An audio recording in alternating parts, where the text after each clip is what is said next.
Steve, it's great to finally have you here to talk about Lean Six Sigma and your recent project. It's been a journey, hasn't it? Definitely, yeah. I mean, I thoroughly enjoyed the course. I looked forward to turning up to each session and that. I found it very informative. I learned a lot during the process and that, and it was good to meet other colleagues in the business as well. And there was some good teamwork that was delivered along the way. So, I found it thoroughly enjoyable and very rewarding. Excellent. I remember when we first talked about Lean, you were cautious, wondering how these principles could apply to the commercial side of things. And now here we are. You are delivering a project that is not only Lean focused, but it's truly client-centered as well. Yeah, absolutely right. Yeah, I think, obviously I've got a lot of experience commercially over the years, been involved with a lot of issues and things that have required resolution, etc. And you go about it. I've gone about it in some structured ways previously. I use like a commercial, I call a contract management action plan, a CMAP, to give structure, and particularly when I'm building teams or working with other disciplines. I found that really useful as a structured way about going about problem solving. But I think that the course has enabled me to add to that with some clearer techniques. Some of the thoughts around sort of stakeholder management, I think, were particularly useful. But I think there was definitely, it was a great way of being able to see how problem solving would be done using the Lean process. And how I could actually use that and incorporate that into my commercial management action plan. And I think, we've been able to use some of those techniques and that in this exercise that we've done with Telford, which we've been progressing on quite successfully with so far. But I'm really excited to be able to try and use it on other problem-solving issues on future contracts and future other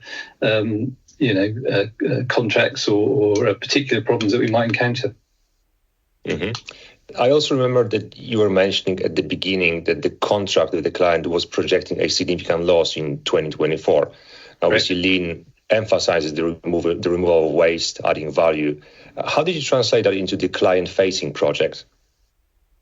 Well, there was two aspects to it. So there was the element of the rate renegotiation. So that discussion stroke agreement had been an outline agreement had been struck with the client at the end of 2023, but the details of how that was going to work and the actual changes that were required to be made, that's the mechanics that we've had to go through this year.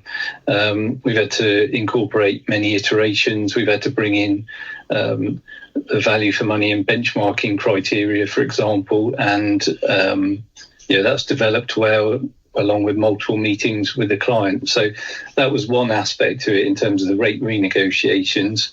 The other aspect was coming up with an action plan, which had three aspects to it. So there were actions that were Balfour Beatty only actions, there were potential client actions, and there were potential joint actions as well. So on the back of that, we've developed an action plan with those three constituent parts. We've developed a number of areas in line with the client as well. But the Balfour Beatty actions have got a separate section to that process, which we've progressed on with really well this year. And I think we established potential up to £100,000 worth of savings, and we've tangibly delivered 85 of those, which are annual savings, not just one-off savings. We've made really good progress with regard to that, and hopefully we're in the final stretch in terms of agreeing the rate changes and what will be a deed of variation to the contract to make those contractual changes as well. Right. It's worth mentioning that the project came with a significant level of risk as well. And if I remember correctly, there were concerns about getting clients' approval for revised rates and the potential lack of traction on the action side. What did you do to mitigate the risk?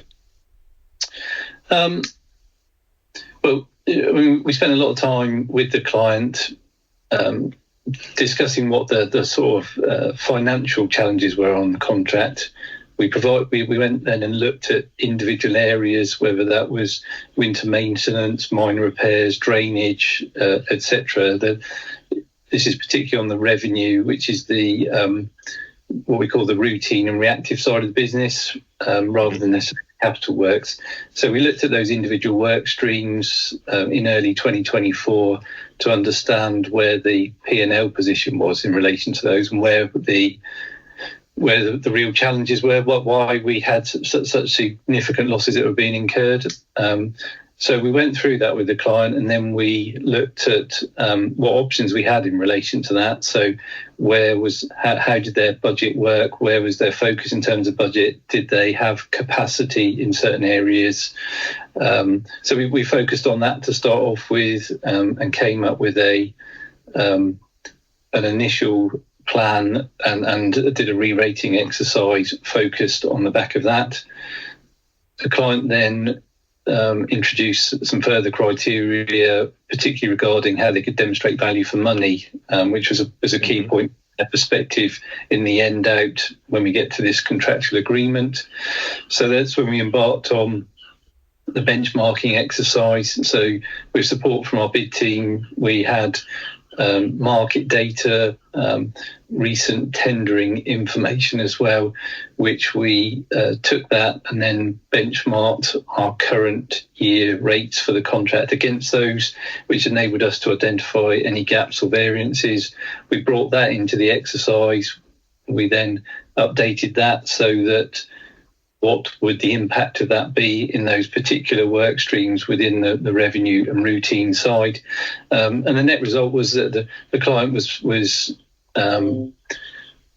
content with the way that it had been structured. We did it very much in an open and transparent manner, which was key to keep them on board with the process and get them comfortable with the outcome in terms of the negotiations. So I think openness, transparency, and providing them with a clear level of detail was key to taking them on that journey. Excellent. Now, this is a prime example of engaging the lean mindset at work. And I'm sure that this must have had a ripple effect on your team as well. So how did they respond to these changes? We've had some contract engagement there. I mean, if you take like the contract accountant, for example, and the commercial manager, they're fully aware of the challenges on the project. They're fully aware of the pressure points. So they were instrumental in terms of providing information and have actually taken part in completing some of these exercises as part of the rate build-up as well. So, I mean, some of the other members within the team are more removed with regard to it and therefore don't have any day-to-day involvement. But we've had that right engagement from the team, as I say, like the contract manager, the commercial manager, the contract accountant. They've been into this process from the beginning. That they share the end out goal here of putting this contract into a sustainable place. So they understood the challenge, they understood what we were trying to achieve, and they've been on board with it from the beginning. Mm-hmm. And I guess that's exactly why I'm so impressed by what you have achieved so far, because you have taken lean beyond the factory floor and you brought in the commercial realm. So for anyone listening, wherever they are in the construction industry, commercial management, or any other industry, for a matter of fact, what's your biggest takeaway from from applying lean principles? I mean, for me, it's the structured approach to it, really. It can be, some of these challenges can be really significant. They can also be, it's almost like a question of where do you start? And I think quite often you have to potentially try different things. Maybe part of those discussions with a client or a negotiation process, you've got to work on potential different areas and solutions, and that you need to understand what the client requires out at the end of the day. Communication is obviously a key aspect to that, but it's things like, as I mentioned, as we went through, like the value for money criteria. That was one of the things that we established in the journey, and therefore had to retrack back and look at the benchmarking exercise. But as I say, what I like about it the most is the fact that it gives you that structure.